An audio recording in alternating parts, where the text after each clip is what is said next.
we go! It's time for TSS Fantasy. It is Commissioner Cooper. Hold on. That's a big balls move. Do you want your title? Happy Sunday, happy early morning trash football game. Yes! We're back, baby! Let's go! Feud with Aaron Rodgers. I almost got banned off TikTok for the thing that Joe carried MCL sprain on his knee. He has had some nagging hamstring issues over the years. D. Lots of fun words start with D, like bye weeks.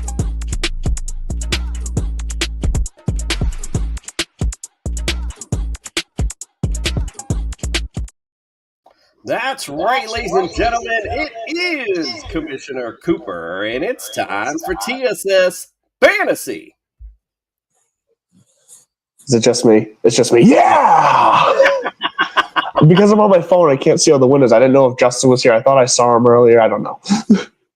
All good, my friend. Justin actually will be back here shortly. I think it's him coming in now. I believe he had to restart his computer, so he'll be with us here shortly. Listen, it's week 12, baby. We are into it now. So you got to get ready for these playoffs that are hopefully coming for you. And at least if you're you're getting close to it, we're going to help you get that W to get you into that playoff window. Let's start with our introductions, of course. Andrew LeDuc, Mr. Sophistication himself. Welcome in, my friend. Please ignore the echo. Electronics suck. Happy Friday. All good. Got the mute button. We're good. We appreciate you joining us tonight, as always. And, of course, our man in the middle, Justin Jesus Herrera. Welcome into the studio, my friend. Or not, my screen is kind of messed up and my computer is always messed up. So, happy to be here with you fellas.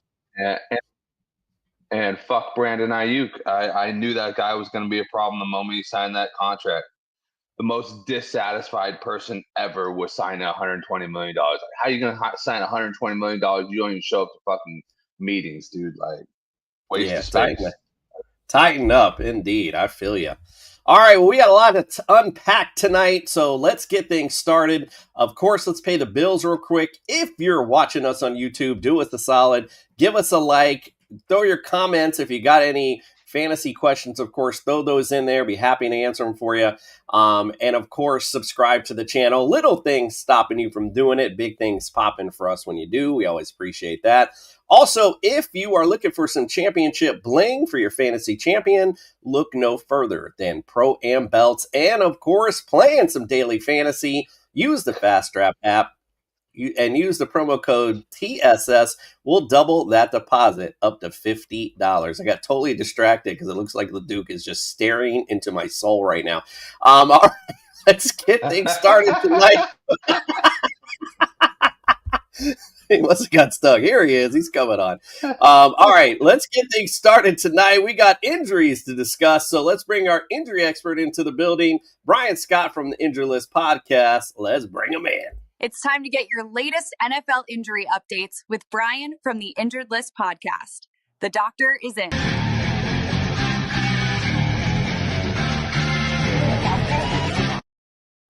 Brian, welcome in. And I forgot to acknowledge a couple things real quick. So my apologies, Brian. I didn't mean to kill your introduction, but first of all, we had a comment here. Who is your fantasy quarterback? I'm actually double dipping between Caleb Williams and Bo Nix this year. But I happen to pick up Joe Burrow, which we're going to talk. It's a good segue into Brian because I'm sure he wants to talk about Joe Burrow, and put him on my IR spot. So I'm waiting to throw him in this lineup. But the main thing I wanted to bring up, I don't know who Chief Rocka is, but bro, $100 to us, bro. I don't know who the hell you are, but thank you so much. We really do appreciate that. That's big. That's a big win for us. So, Chief Rocka, anything you need, my friend, the floor is always open to you. All right, my bad. Brian, let's talk about injuries this week, and welcome in, my friend. Let's do it. I can tell you exactly where that $100 is going. It's going to go to audio equipment for the rest of the guys here. We are struggling tonight. It is bad.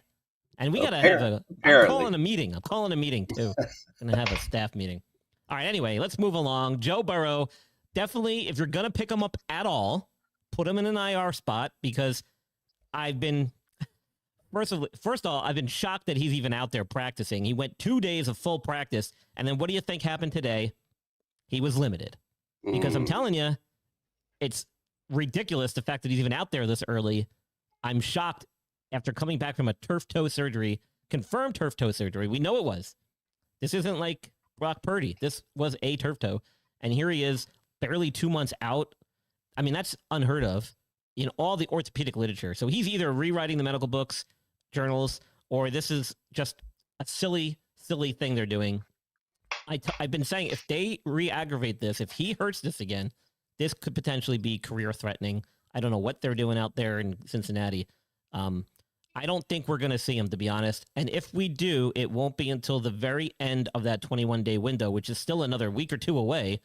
So I don't know what they're doing trying to ramp him up so quickly either. I know that Flacco's dealing with an AC joint injury in his throwing shoulder, so that might be pressuring them to get him out there quicker, but that's just silly. I'd rather have Joe Flacco out there with a sore AC joint than Joe Burrow trying to make it back super early from a turf toe surgery. I mean, that's just insane.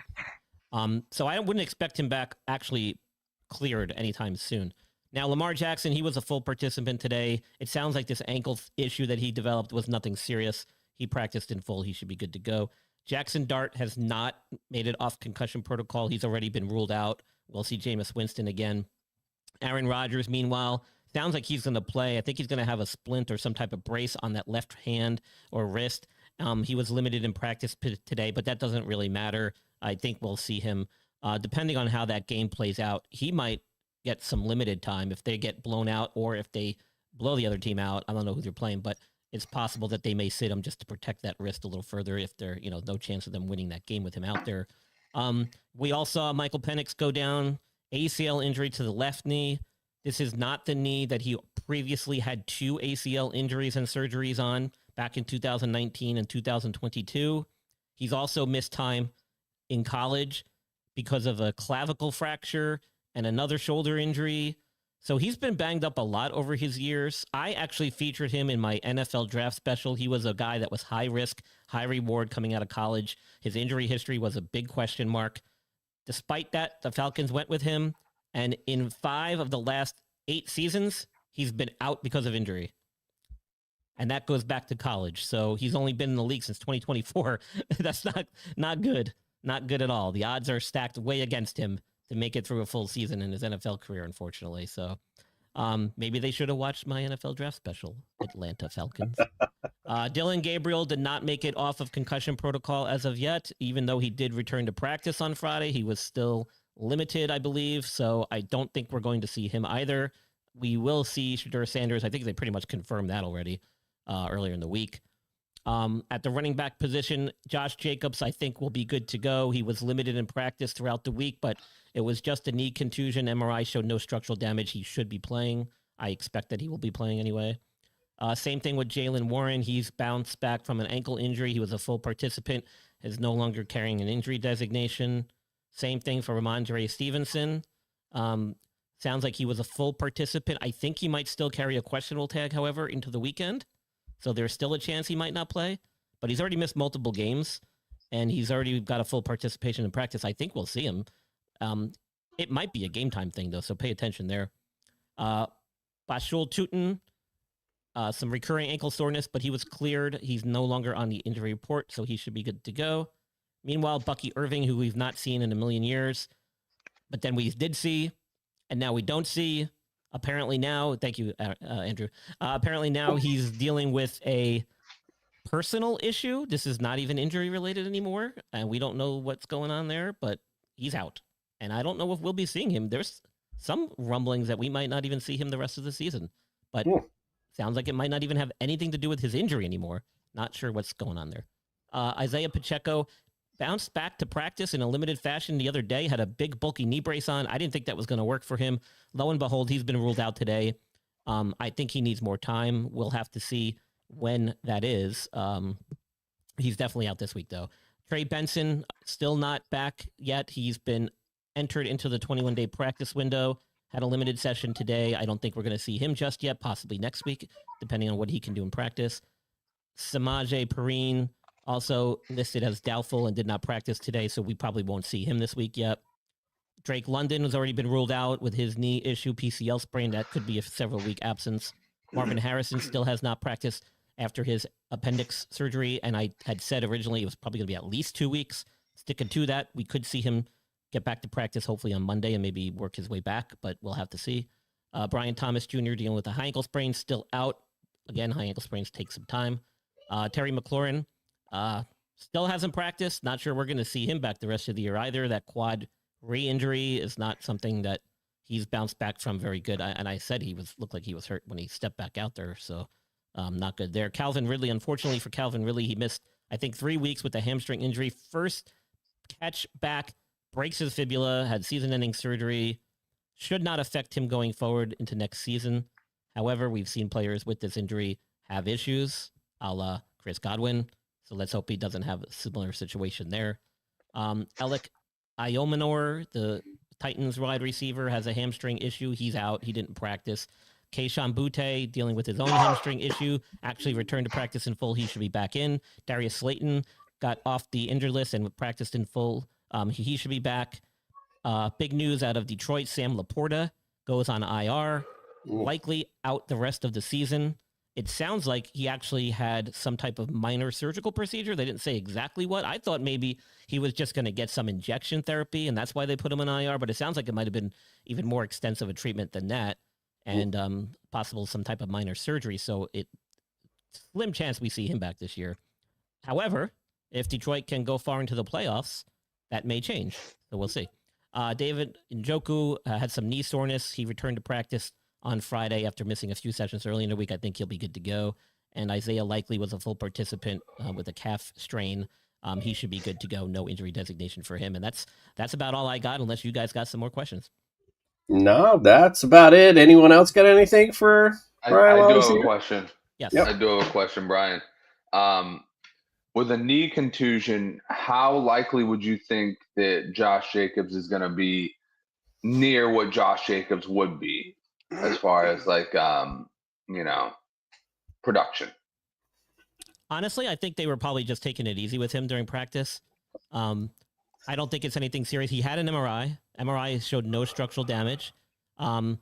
Depending on the size of that knee contusion, to be honest, if it was more significant, he wouldn't even be stepped on the practice field. So the fact that he was out there doing stuff tells me that it's probably not that bad. He doesn't need a lot of practice time to get ready. So I think we'll see Josh Jacobs that we normally see. Okay.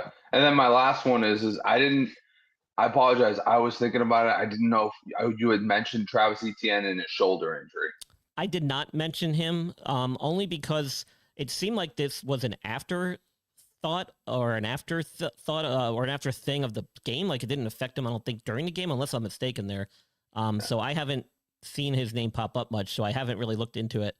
Somebody did mention it to me the other day, but with Tootin cleared, there is a chance that he's going to carry a questionable tag and maybe get some limited snap counts. So that is the only thing that I would say tread cautiously with Etienne, because if he is a little banged up and Tootin's healthy now, there might be some snap shares there. Yeah, it was Wednesday. They had him wearing the non-contact. I didn't follow up on what happened with Thursday or what happened today's practice, but I remember Wednesday they had him doing some limited stuff. So that's why I want to follow that one up. And that they've already started that bit of a timeshare, if you will, in that backfield. So like you said, if it's might get a little worse as far as the percentages go up. He was limited in practice earlier, but I don't think he's carrying a designation after today, as far as Etienne's concerned. So we might just see a snap share there.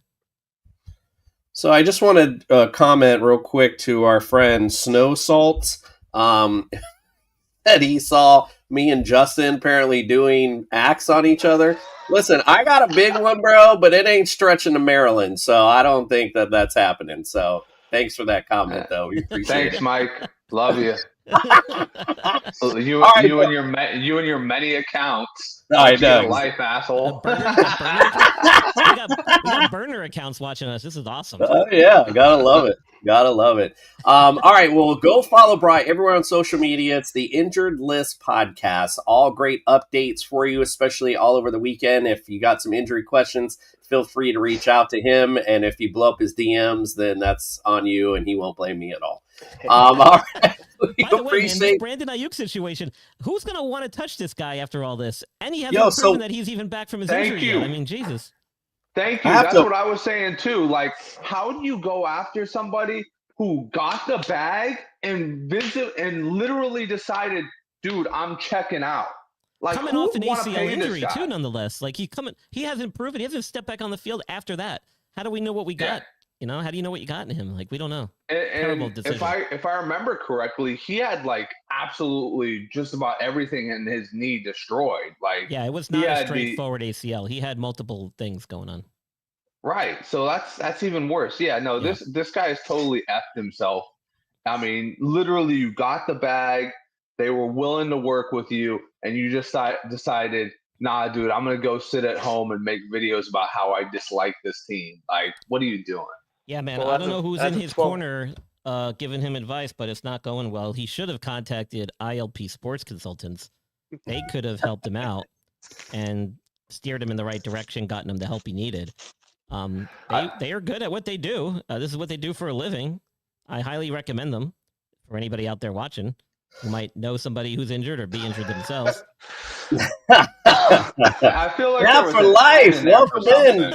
Cat for Life checking in, not on a Sunday morning, on a Friday night. Welcome in, my brother. We appreciate you as always. Brandon Ayuk probably should also talk to your friends from NeuroGuard Plus, and we'll bring that up now. We appreciate you, Brian. We'll see you, of course, on Sunday morning. See you then. Dr. Michael Hutchison has harnessed the latest in neuromuscular dentistry and impact technology to develop a mouthguard that does more than protect. It enhances. NeuroGuard Plus isn't just a mouthguard. By focusing on the jaw's physiological position, it provides an added layer of neuroprotection, significantly reducing the risk of sports-related neurological injuries. All athletes should be using a custom mouthguard designed to their bite position. NeuroGuard Plus was created as a means to maintain your physiological jaw position regardless of your bite. The appliance is designed to optimize your upper-lower jaw relationship to improve your strength, your balance, your oxygen intake, and drastically lower your chance of a concussion. Independent studies have shown that the NeuroGuard Plus will provide you with improvement to both upper and lower body strength. The same improvements were not present with a common mouthguard. Over 6,500 athletes have used the NeuroGuard Plus. Dr. Hutchison is happy to say that the amount of diagnosed concussions is 0.2%. The NeuroGuard Plus offers athletes, coaches, and parents an advantage to keep their players safe on the field.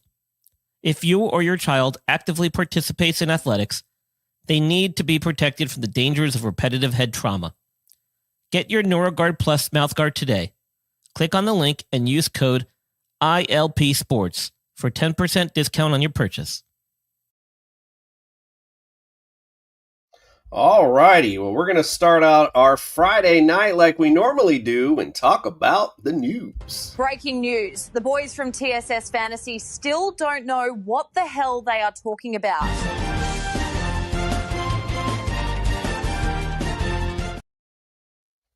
This is so true. Let's talk about last night because that's a really good example. Because last night, this is our picks from last night. Where did it go? Let me bring it back up here.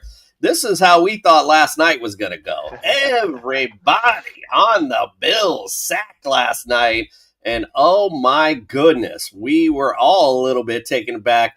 Normally when we do this, I kind of ask you guys your take on last night, but I'm going to ask it in a different way tonight.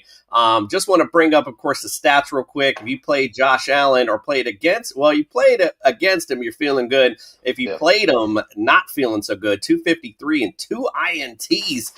James Cook had a good night, though, for fantasy, 116, 1 TD, and Khalil Shakir had a decent night. The Texans' offensive stars did exactly what they always do and gave you mediocre stuff.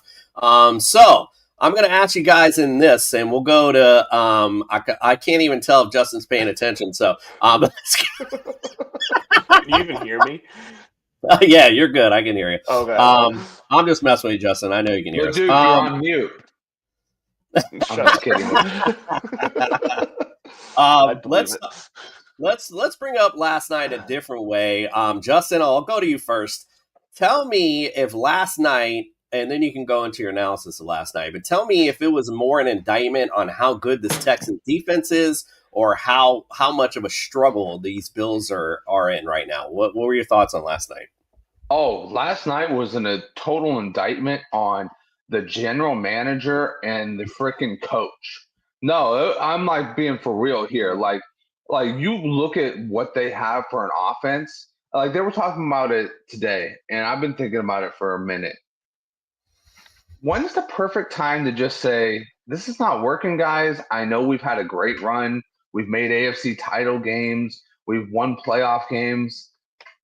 But we're going to waste Josh if we have to keep on focusing on McDermott and Brandon Beane not doing anything in the offseason to help Josh.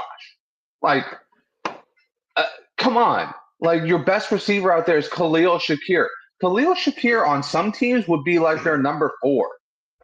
Like, I'm just saying. He's nothing spectacular. You know, you've had Amari Cooper in the building. You sit Keon Coleman. Yesterday they went with Tyrell Shravers, the ghost of Josh Palmer, and Khalil Shakir. Like, this is a total indictment.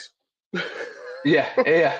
No, you want to talk about a real ghost coming back to life? Gabe Davis is around.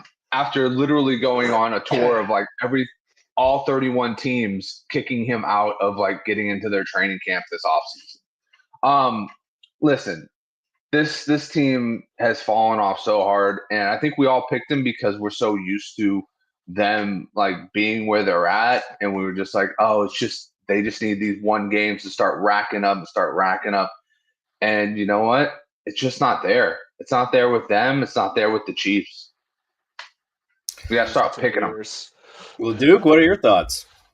Yeah, so I had a feeling it was going to be a close game, but in my eyes, it was going to be a defensive game. And with that, I had more trust in Josh Allen to make a play against the defense than I did Davis Mills. Shame on me.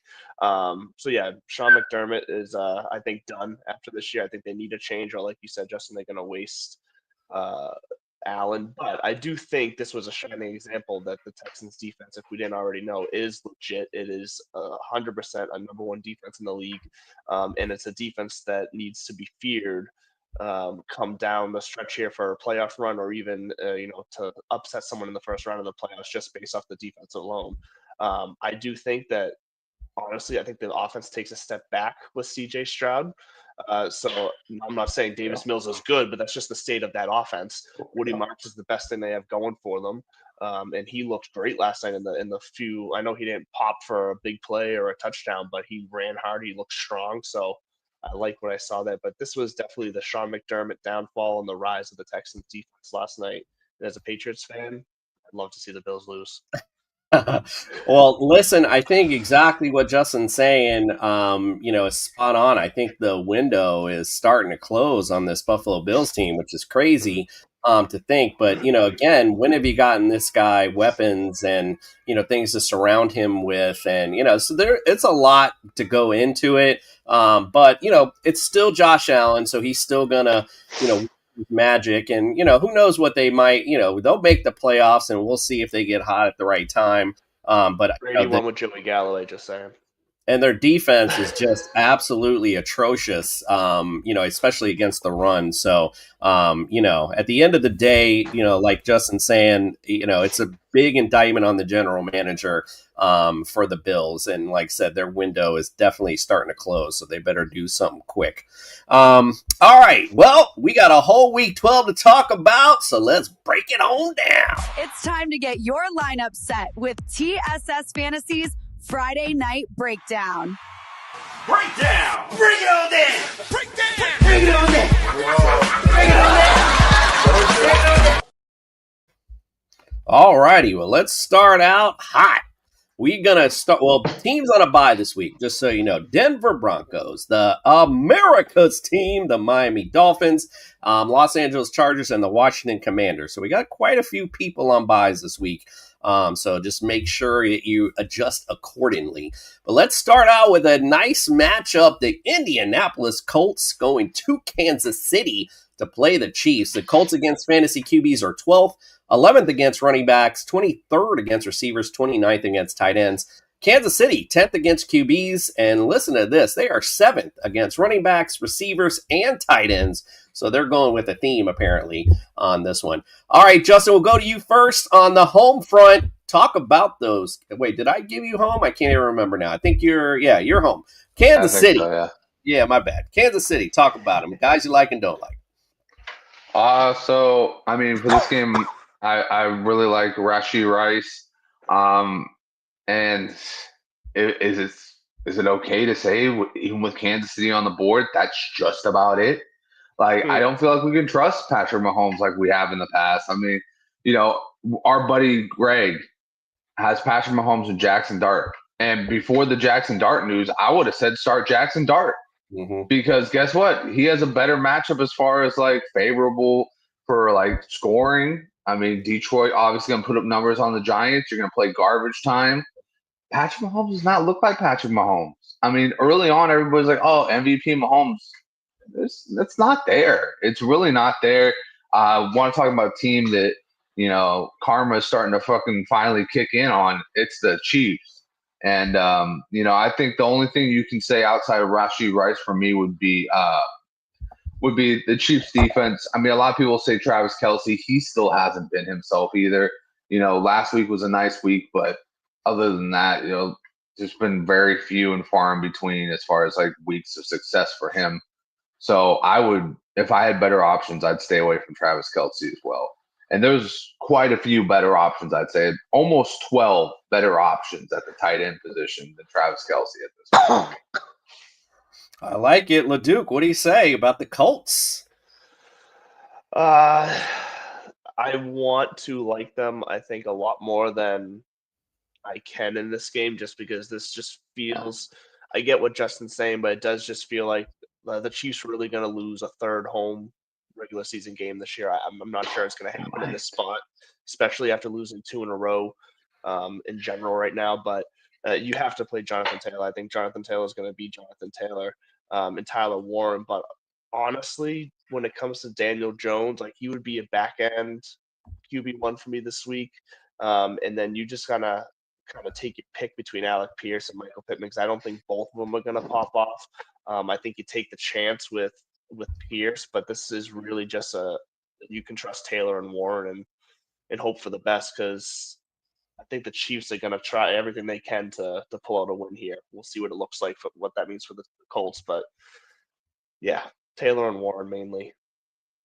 I like it. Let's get to another epic matchup. The Seahawks at the Titans. Seahawks against fantasy QBs are 16th. They're 12th against running backs, 9th against receivers, 30th against tight ends.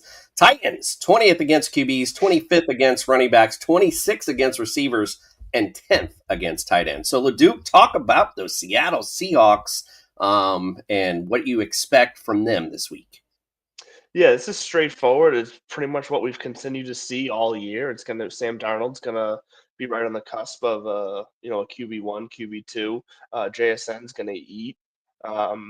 And surprisingly, Kenneth Walker's the one who vultured a touchdown from Zach Charbonnet last week. As someone who traded Kenneth Walker earlier in the season, it still pained me a little bit to see Kenneth Walker finally get in the end zone last week when it popped up on my phone. But at the same time, I was so happy that I didn't have him anymore, so I didn't have to worry about it. But that's still just an absolute crapshoot there. You got to still play Charbonnet over Walker, I think, just for the touchdown aspect. And then AJ Barner, Sam Darnold needs somebody else to throw the ball to in this offense. Barner's been, somewhat consistent, at least as like a floor guy.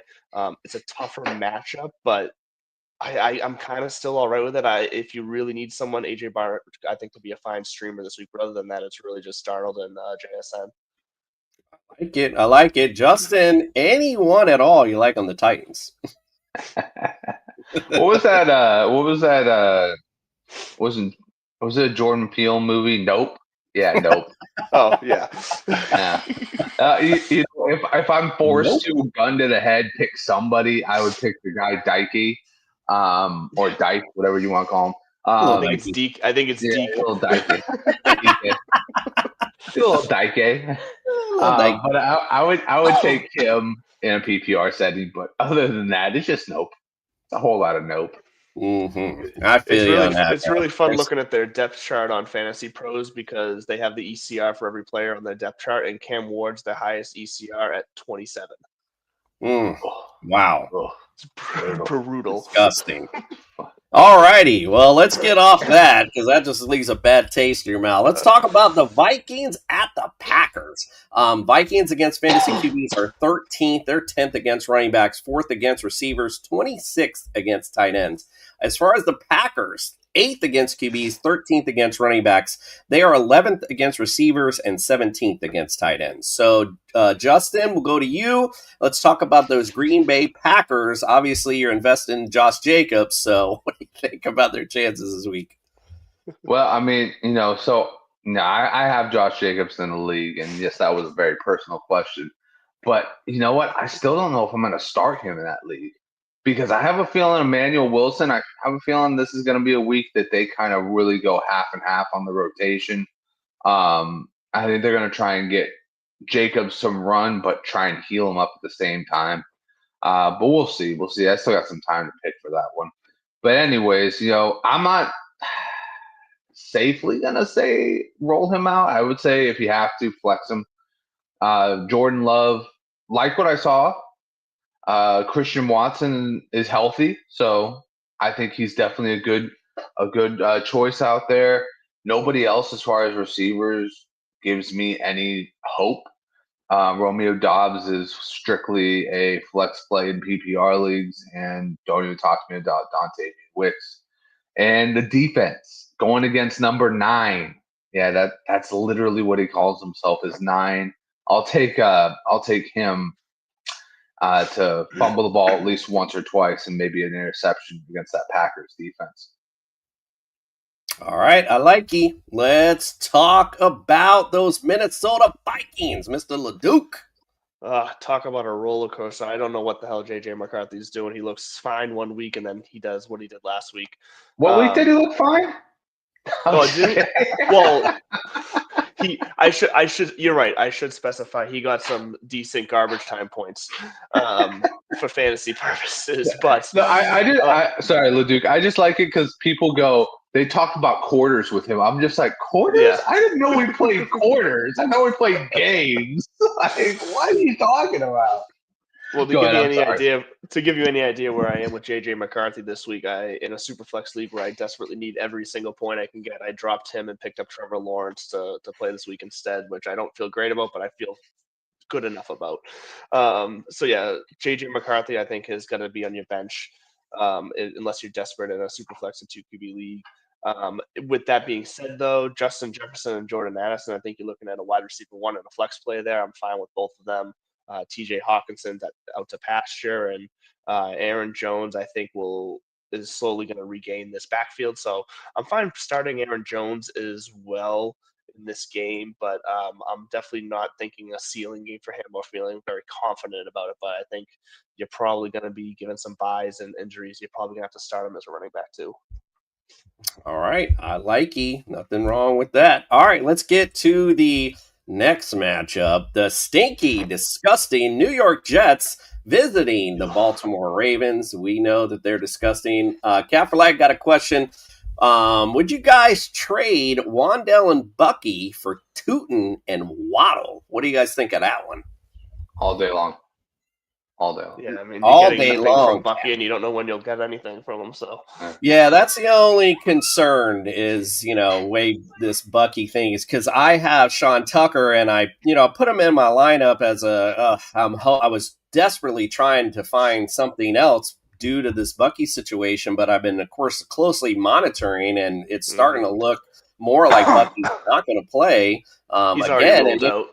And if he does, then, it's not going to see a full ton. Plus, this is a really bad matchup, nonetheless. The Rams are pretty nasty against the run. So, but yeah, you're going to get Waddle in that mix, baby. Let's go. Because you already know right now they're feeding Waddle right now. So, yeah, I'm in total agreement with Justin. I would smash that button and get that trade done. All right, let's talk about these dumb Jets. Against fantasy QBs are 22nd, 19th against running backs, 14th against receivers, 15th against tight ends. Baltimore starting to improve a little bit on the D. 19th against QBs, 22nd against running backs, still 25th against receivers. They're 9th against tight ends, but they don't need to worry about it because there's no receivers on the Jets, so you don't really need to be concerned about. Justin, talk about those.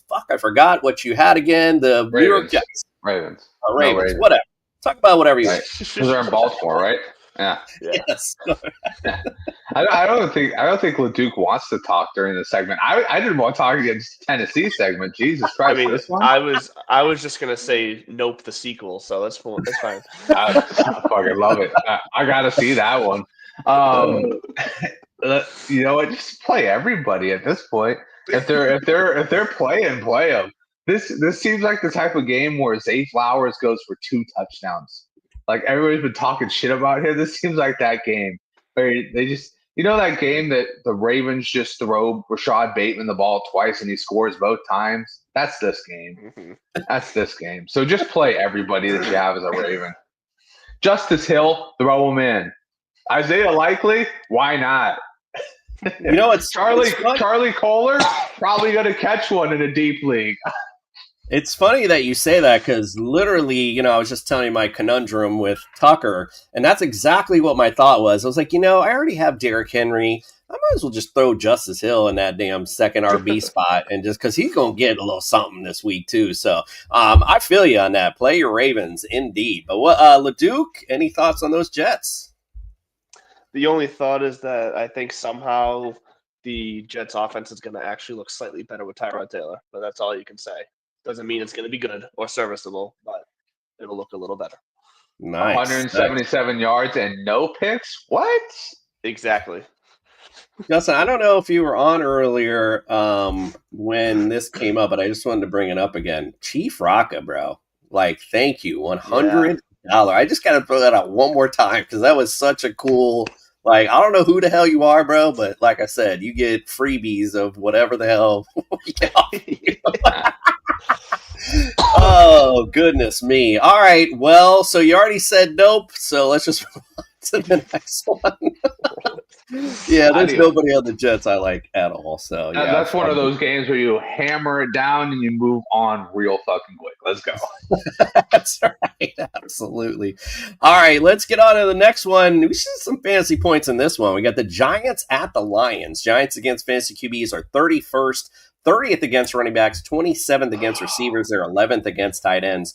The Detroit Lions, 21 against QBs. They are number 1. I got here for against running backs, 21st against receivers, 13th against tight ends. So, LeDuc, what about those New York Giants? This is interesting because people were really leaning on Singletary a couple weeks ago. Now Tracy comes in. Now Singletary still got the 2 touchdowns last week, but Tracy still got the majority of the carries. He got the yards. So that's, once again, another situation where this backfield it's a massive fight. And in this matchup, this is actually a tough running back matchup. So I'm staying away from both of those guys, honestly, unless you're absolutely forced to. Other than that, Jameis is going to pepper Wandale with some targets down the field. He's going to be throwing. It looks like Darius Slayton's going to play. But he does have that soft tissue hamstring that he's been limited with all week. So I'm not expecting him to be his normal down the field self. So it's really just, if you need a flyer on Wandale, go for it. And maybe Tyron Tracy. No, screw Tyron Tracy. Singletary for the chance of a touchdown if you absolutely had to play one of them. So I have a bit of conundrum in my flex position, and so I'm glad we're talking about Wandale because that's who I currently have in my flex spot. But my thought is to put in I'm gonna say this right, the Ioveas, the receiver, the second receiver. I heard it pronounced Thank you. I can't. I had it earlier, but I had a couple old fashions earlier, so I don't know how the hell to say that right now. All right, so what do you think? Do you think I should throw in for the chance, or just go with the safe floor of Wandell? I'd say safe floor of Wandell. Well, it's so hard because even like Patriots guys up here this week are saying Yoshivas is actually like a good, like Dave Richards was big on picking up Yoshivas and throwing him in a flex spot this week. So, I mean, are you in a position where you have to win? Because if you want to go with Yoshivas.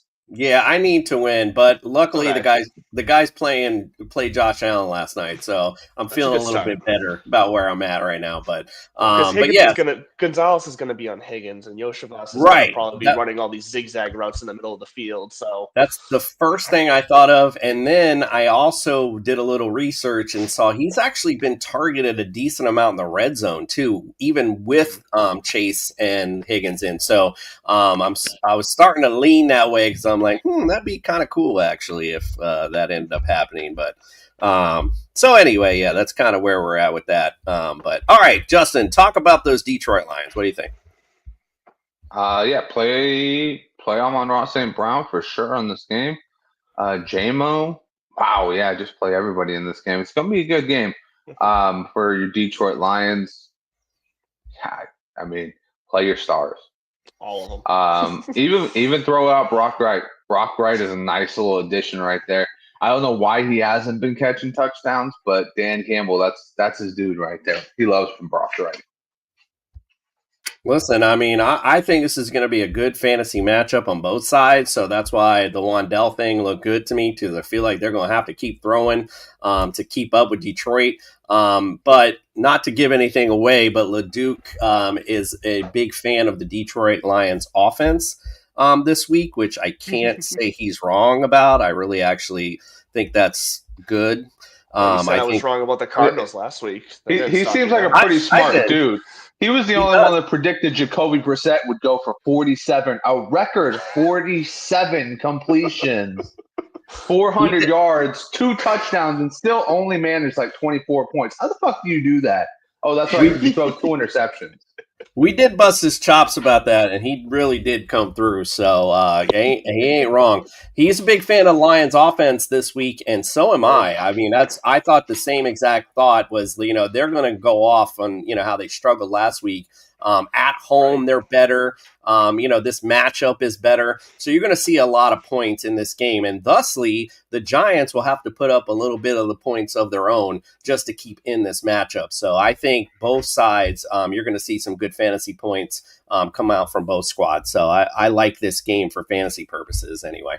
All right, and another game that might be good for fantasy as well. You got the Steelers at Chicago. Steelers against fantasy QBs are 23rd, 8th against running backs. They are dead last still against receivers and 27th against tight ends. How's that Jalen Ramsey trade working for you? And then we'll talk about the Bears. The Bears against fantasy QBs. They are 30th, 17th against running backs. They are 24th against receivers and 20th against tight ends. So, LeDuc, what do you think about these? I'm getting attacked on my little base here. Thank you. Go ahead. What do you think? You're welcome. This is interesting just because it seems like Aaron Rodgers is not going to play. They haven't officially ruled him out yet, but it seems like Mason Rudolph is going to be the quarterback this week, which downgrades everybody, obviously, in an offense that was already kind of subpar. I will say with Mason Rudolph or Rodgers, either one, I think the person that I love most in this offense this week to get some points is actually going to be Darnell Washington at the tight end position. It seems like he's ascending while Jonnu Smith is descending. And I'm checking in with Pat Fryermuth has pretty much disappeared off the face of the earth. So I like what I've seen out of Darnell Washington whenever I've turned on the game. So if you got to start someone here, you probably DK Metcalf's probably just a flex play this week. Darnell Washington could be a flyer tight end for you. Justin, you've been being on the Bears. Like, you called out this Bear squad in the summertime, and I wasn't seeing it, but they are still doing their thing. So tell me about those Chicago Bears this weekend. Who you like and don't like? It's a tough matchup for the Bears. Something tells me the experienced defense is going to give Caleb a lot of fits. I don't think I trust Caleb fully as my quarterback this week, but I do put a lot of stock in the fact that Roma Dunze has been his number one wide receiver. And, even when they're not putting up huge numbers, he's still getting huge targets. So I still want to put my chips behind Roma Dunze. This could be a Colson Loveland game. He has been slowly taking a lot away from Cole Kmet ever since his breakout game. And then the Bears defense, most importantly, has been really pulling through these past couple weeks, couple big interceptions. As far as I know right now, it's probably going to be Mason Rudolph. Aaron Rodgers might play. I know they're trying to get a cast fitted for him. This is really kind of a coin flip up in the air thing.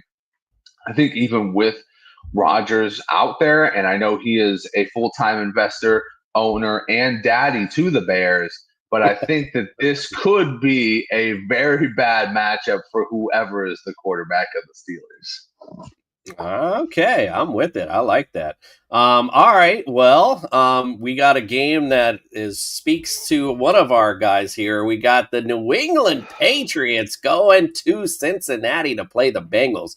New England against fantasy QBs are 17th. Number 2 against running backs are 18th against receivers and 24th against tight ends. On the Bengals side, they are 30th against QBs, dead last against running backs, 12th against receivers, and they are dead last against tight ends. And I feel like that's every year the Bengals are dead last against tight ends.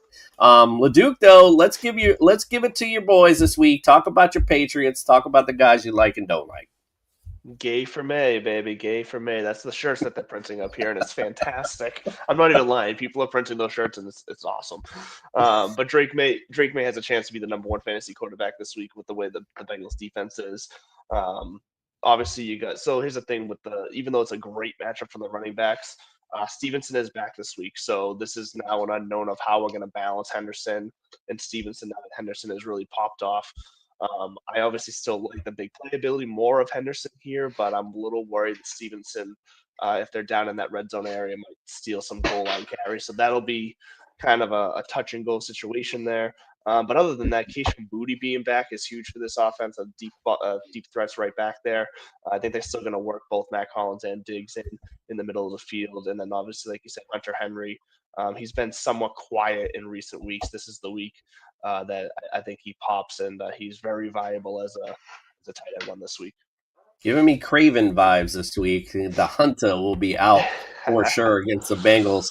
All right, what do you think, Justin? All right, if it's Joe Flacco, which sounds like it's going to be, is it going to be one of those cool Joe Flacco keeps them in this ball game this week, especially at home? What do you think?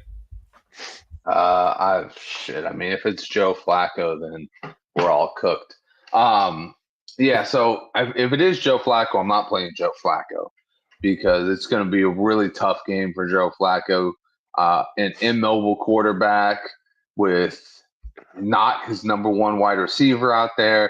Higgins is going to get locked up by Gonzalez. I thought Chase was going to have a hard time against Gonzalez. Higgins is really going to have a hard time against Gonzalez. Yoshi Bosch might be the best option.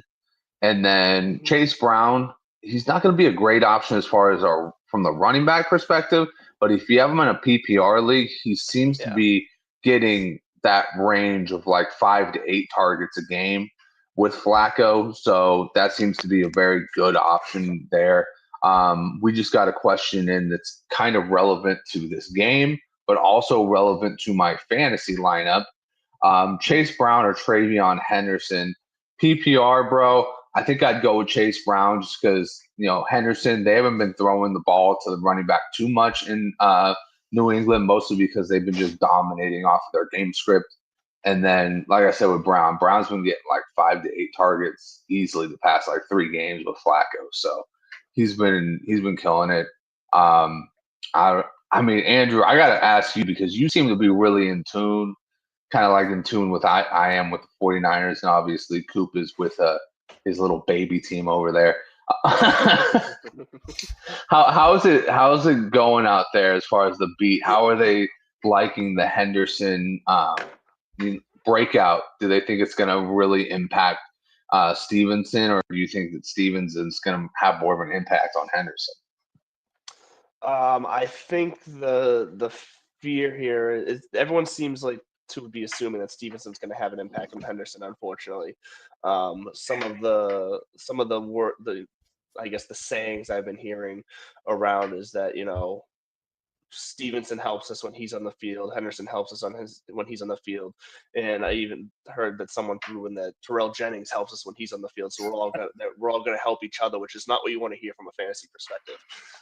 So it's a lot of kumbaya, which just leaves us guessing. That really doesn't seem to be a direction from the big writers up here that anybody knows for sure what's going to happen. So I fear, like I said, Stevenson is gonna take the touchdown upside away from Henderson, unfortunately.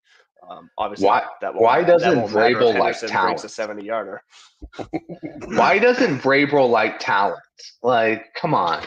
Like Henderson, and you know what? I'll throw this out there. He has really picked up on his pass protection. Like these past couple of games, he's been a stud in pass protection. Keep him out on the field. Guess what he doesn't do? Fumble the ball 8 times a season. That's what he doesn't do. Hey. You're preaching to the choir. I want Henderson out there. I'm done with Stevenson. I just want Vrabel to be listening to this podcast and be like a little slap to the face for him. He probably don't give a shit what we have to say. No fucking shit. But to answer your question, I like Travion. Like here, I think matchup wise, he's just like the Patriots are really good against running backs, and the Bengals are not. So I'd be all over Travion in that particular one. And by the way, we do have another question in here. I don't know if this was brought up because I apologize. I wasn't looking at the comment section, but I have no idea who the fuck Gabe Owners is. Yeah. Just put it together. Put it together. Okay. It's like Mike Litteris. You said it. Put it together. You didn't even hear it, which is hilarious. Yeah, he didn't. He took it seriously. I love it. Well, like I said, I'm a little buzzed, so that's my bad. I was like, all right, we're going to take a quick break from the breakdown and hear from our girl Meg. He had one too many maraschino cherries in his listen, I love those cherries, bro, especially when you go to the nice bar and they have the really dark, expensive cherries. Oh my God, there's nothing better filled with liquor. Anyway, Ballers Meg, who comes on with us on Sunday mornings, she, of course, on Friday nights, she's a bouncer at a club, and she bounced some of her fantasy prospects out for you this week. So let's check out this week's MEG Zone. Yeah, baby, I'm in some MEG Zone today. Security. Hi guys, welcome back to the MEG Zone, my exclusive club where only the best NFL fantasy players make it in. Everyone else gets stopped at the door. My first stoppage this week is Dak Prescott. Security. The Cowboys face the Eagles this week, and that division rivalry is spicy. I would avoid Dak Prescott. I don't think he is going to be putting many points up. I think the Eagles and Cowboys games are always difficult to call, but I just would not be taking that risk. Next up, we have got the Bengals' Chase Brown. Security. They face the Patriots, who have been excellent against the run game this season. Their defense is going to be putting a stop to Chase Brown, and especially with Jamar Chase being out suspended for this game, it is going to be a struggle bus for that Bengals side. So I wouldn't be taking the risk. I would be saying avoid Chase Brown. Sorry, buddy, you ain't making it in the club this week. Finally, we've got Michael Pittman Jr. over the Indianapolis Colts. They face the Kansas City Chiefs this week. Kansas City have got a lot to do to prove that they are able to make playoffs. We know that their season has not been what anyone expected, and I think that this week they are going to really show up and show out and make sure that Colts side don't put the points on the board. So those are my 3 that I'm avoiding this week. A special mention goes out to Kyle Pitts from Atlanta this week. If we play Easton Stick, then I would be putting him in VIP because their connection is excellent. I will see you soon, guys, for more MEG Zone. You can follow me in the meantime at Ballers_Meg across all social media platforms, and tune in on Sunday for TSS Fantasy, where we talk through all of the fantasy football news, hints, tips, tricks and advice ahead of the Sunday games. Have a happy Thanksgiving, guys, and see you next week. Security. You're in the MEG Zone now. Let's go. All right. Let's thank you, Meg. We appreciate you as always. And unfortunately, we got to follow that up with the game that no one gives a shit about. The Cleveland Browns visit the Las Vegas Raiders against fantasy QBs. Cleveland is third. They're fifth against running backs, eighth against receivers, 12th against tight ends. The Raiders, 18th against QBs, 14th against running backs, 31st against receivers, and 4th against tight ends. All right, so Justin, let's go to you. And I think you're home, so hit the Raiders. What do you think? Oh, awesome. Yeah, so this is the this is the make or break game right here for your team. For any team out there, man, if you don't have your Raiders, I don't know what you're doing with your lineups. But I think the only thing you can do is put Brock Bowers, and I don't even think you can trust Ashton Genty at this point. They don't seem to give a shit about his production. They don't seem to give a shit about his development. I don't know why Chip Kelly still has a job. Pete should have fired him like 3 weeks ago. And to be honest with you, if Aiden O'Connell doesn't step on the field, I'm pretty sure that the Raiders are going to lose a lot of season ticket holders this year because they need to see something other than Geno Smith this year because that dude is just terrible. I blame it on me, blame it on you. I will blame it on you, bro. The whole entire organization will blame it on you, bro, because you've been just trash. So, like I said, just Brock Bowers. And hope that Aiden O'Connell's out there because last year, Aiden O'Connell and Brock Bowers were on point. So I have a quick question. I know we're going to go to LeDuc for the Browns, so this is more of a Browns thing, but it's part of my lineup. So I lucked out and just so happened to have the Seahawks D going against Tennessee, or I could play the Cleveland Browns against this Raiders. So I just want to hear you both. Which D would you throw in there? You want to go, LeDuc? I would put the Browns D in there. They just have more to work with in what is going to be an ugly game. Justin, you agree? I don't hate either one, but if you look at LeDuc's shirt, you'll know my answer. The Scott Fish Bowl? No, look at the colors. It's the Seattle. Oh, gotcha. Yeah. Oh. So, yeah, that's, the funny thing is that there's been a couple times where I felt like I played different defenses because I felt the Seahawks matchup wasn't that great. And then they end up scoring like a ton of fucking points. So I'm just like, God damn, like I don't want to do it again and get burned. Because I'm thinking like at least the Raiders have some weapons, even though they're not, playing that great. They at least have something where the Titans have literally nothing. And this Seahawks defense is all that. So, I'm just in that tough spot where I'm just trying to figure out what the hell I'm going to do. Also, to be fair to the Brown side of it, the Raiders have no left tackle, and it's been killing them all season long. And Myles Garrett has 2 games with 4 sacks or more. So, he could easily destroy the Raiders' offense, the Raiders' very fragile offense, just himself. Oh, God. See, now I'm leaning the other way. All right, LeDuc, what do you think about those Browns offensively anyway? It's crazy. Over under 4 yards per attempt for Shedeur Sanders feels about right. You can't play anybody. You just can't. Like, you're not playing Shedeur because he's an unknown, and Judkins at this point is a flex just based off of volume. But, I mean, the way this game's going to go, like, you can't trust him outside of that. And nobody else. I mean, Jerry Jeudy, give me a break. Harold Fannin this is the one thing the Raiders are good at defending against is the tight ends. And you got Shedeur Sanders throwing to him. So, no, thank you. So, shout out real quick to the Scott Fish Bowl since you got the shirt on.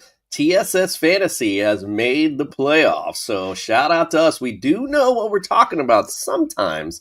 So, great group effort from TSS. We are in it to win it. Let's see what happens now anyway. All right, let's go to the next one. The Jacksonville Jaguars go to the Arizona Cardinals. Man, I feel like LeDuc should have the Cardinals on this one, but let's see what Justin thinks. But Jags are 28th against fantasy QBs, 6th against running backs, 20th against receivers, 31st against tight ends. Hello, Trey McBride. Arizona, 7th against QB, 24th against running backs, 15th against receivers, and they're 23rd against tight ends. All right, Justin, talk about those Arizona Cardinals, guys you like and don't like.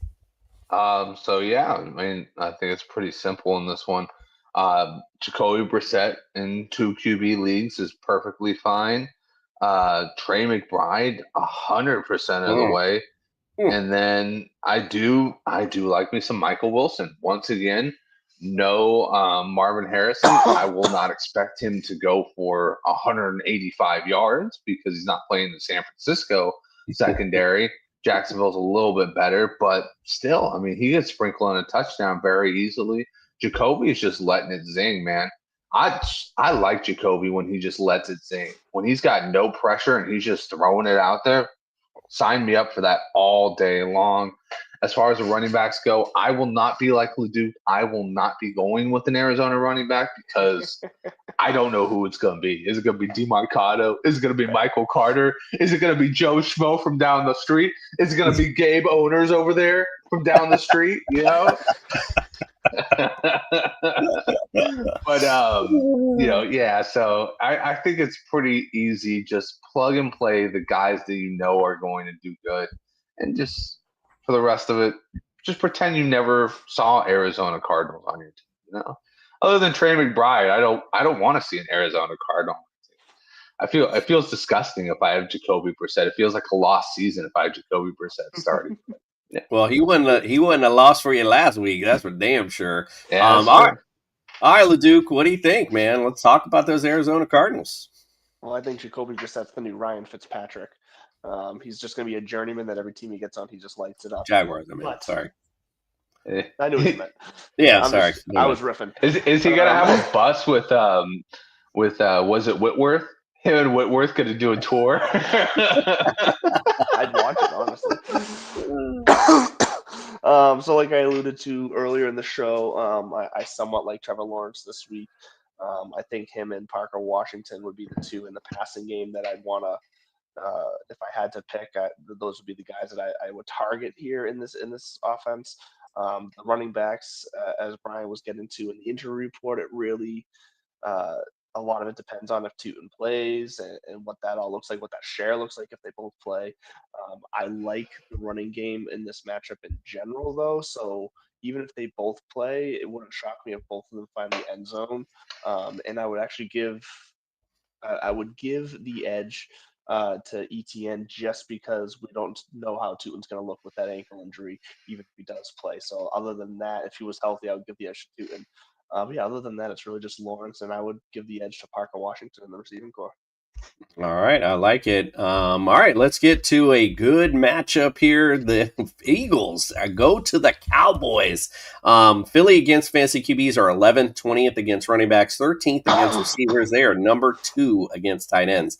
Cowboys still dead last against QBs, 28th against running backs, 30th against receivers, 19th against tight ends. They are starting to improve, but I just don't think they're quite there yet. But Leduc, what do you think about those Dallas Cowboys? Oh, let me switch. Hold on. You gave me the Eagles, but let me. Yeah. Oh, I did. I'm sorry. Just do the Eagles. I'm all over the place tonight. My bad. Sorry. One too many maraschino cherries. The Eagles worry me because something just doesn't look right. Like we said with the Chiefs, things just don't look like the Eagles. They've been getting by, but it doesn't look smooth. It doesn't look right. Saquon seems to be that he's working like extra hard for his yards. Hurts and Brown and even Smith now aren't really on the same page, even though there's plenty of targets there. And even Dallas Goedert's kind of been, ever since the bye week, the last 2 weeks, he's been pretty much non-existent in this offense when he was a big part of it early on in the season. So this one's a kind of a tough way to point. You still got to play Jalen Hurts in this matchup. But I'm looking at him as more of a back-end QB1, but probably more of a QB2 this week, honestly. I'm going to have him kind of way down in my rankings. And I still just can't trust A.J. Brown. If I had to pick, it's still going to be Devonta Smith just because A.J. Brown can quit at any point. But yeah. Well, he already – go ahead, sorry. I was going to say, I just don't feel as confident as I should with these guys in my lineup. They're pretty much all going to be in your lineup, unfortunately. Well, AJ already told everyone to drop his ass, so I mean, might as well just drop him apparently because he doesn't think he's going to do anything. Justin, what do you think about the Cowboys this week? Yeah, and he wasn't wrong either. But anyways,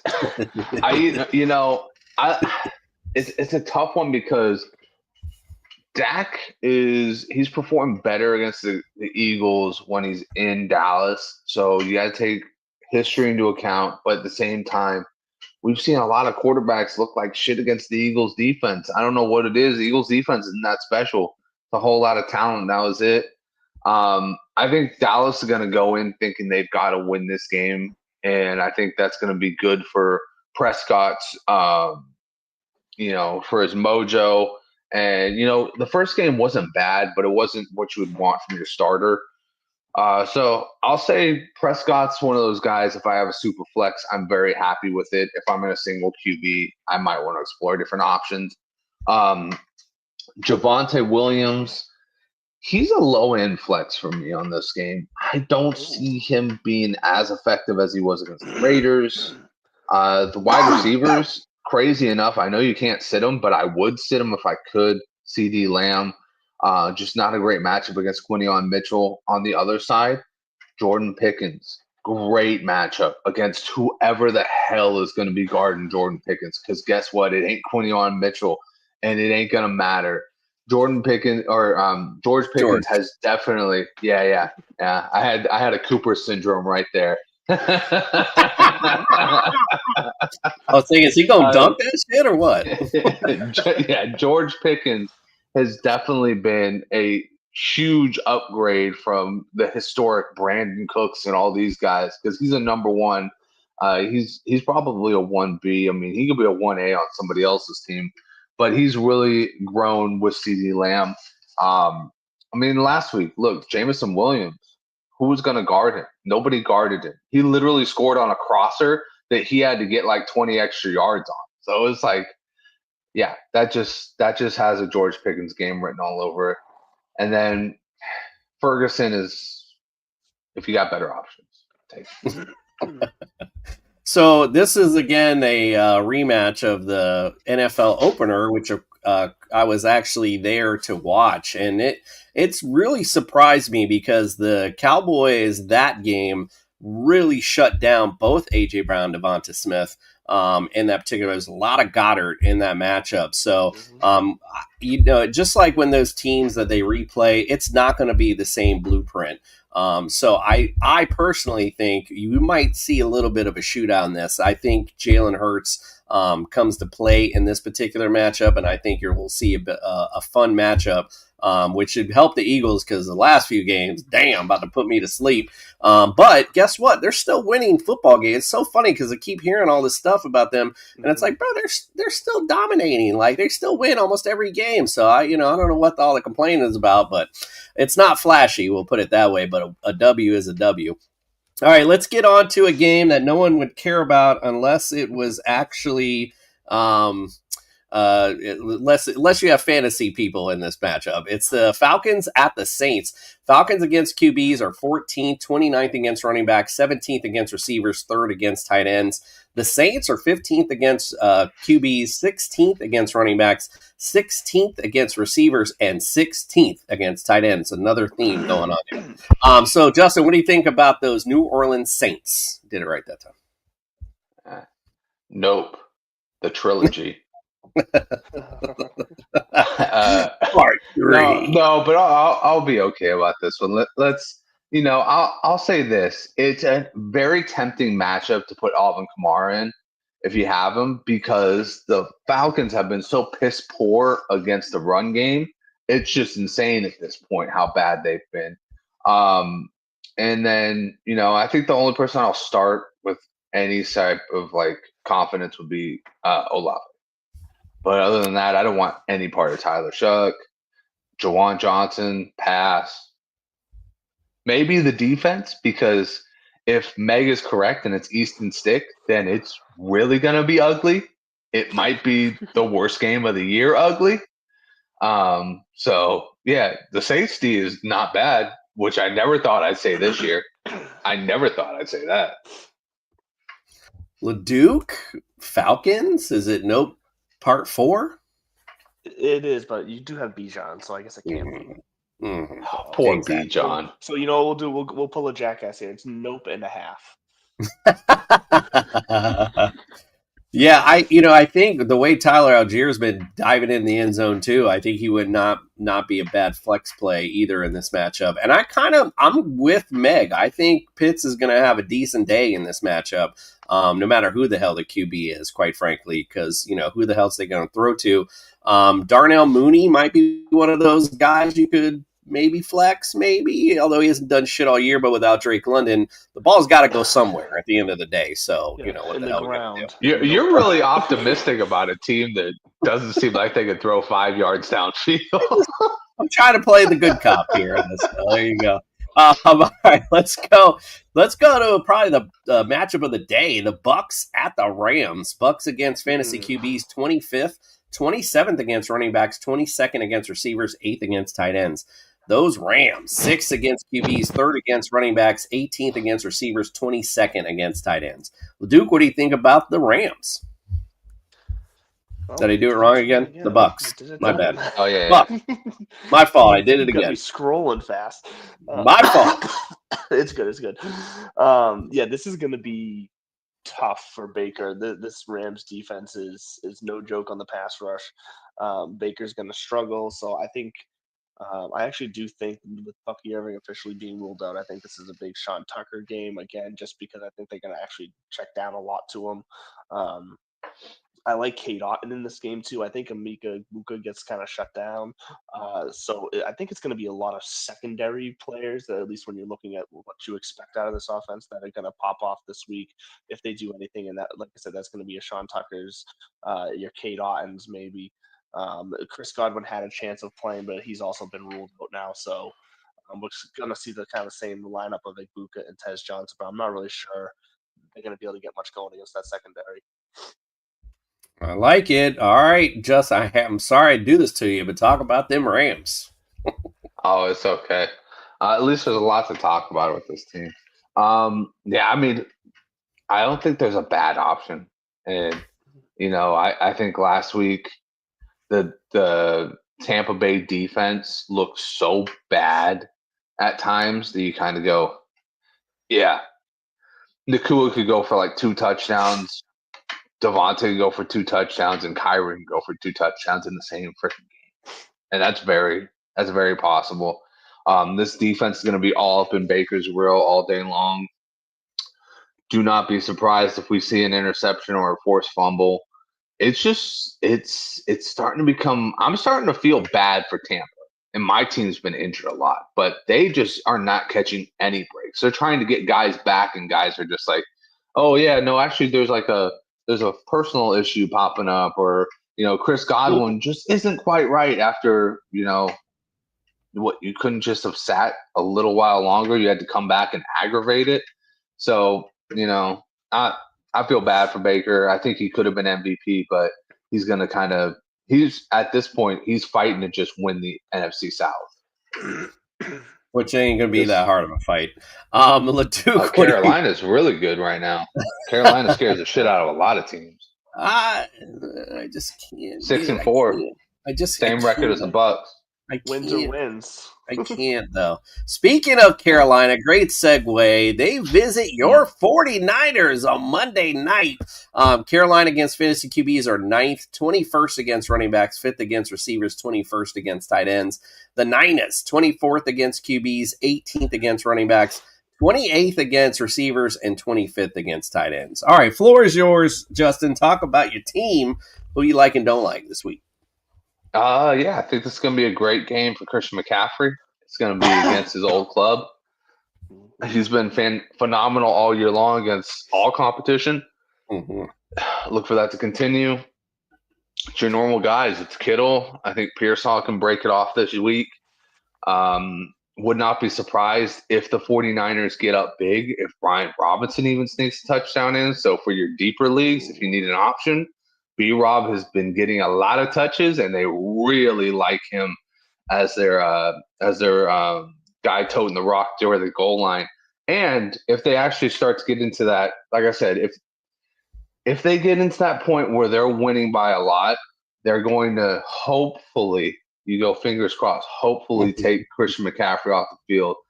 Because, Kyle, we need him for a playoff run, dog. We ain't making it that deep in the playoffs, but we still need him for that playoff run. So, and you know what? The only other thing I'll say is the defense, it seems like a good bet against Carolina. I wouldn't do it because there's just no pass rush. There's nothing there. So stay away from that San Francisco defense.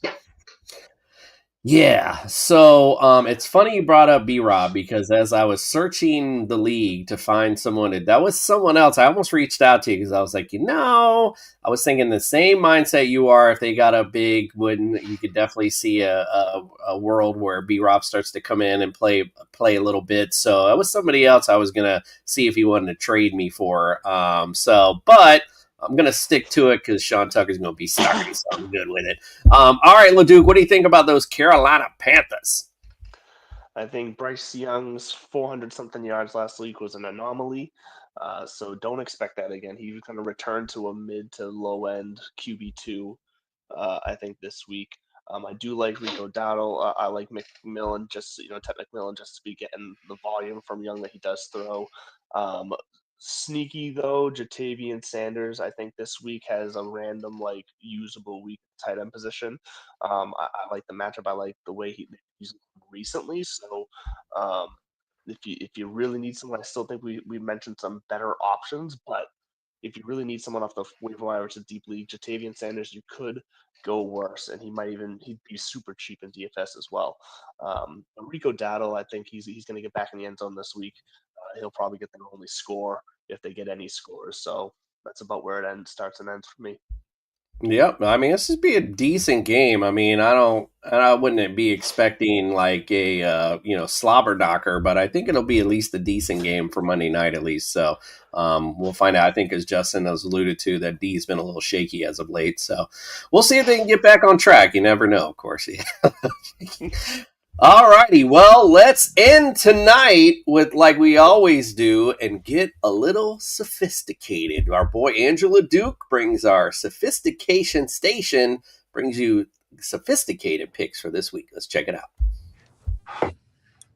It's time to bring some sophistication to your fantasy lineups with Mr. Mallard.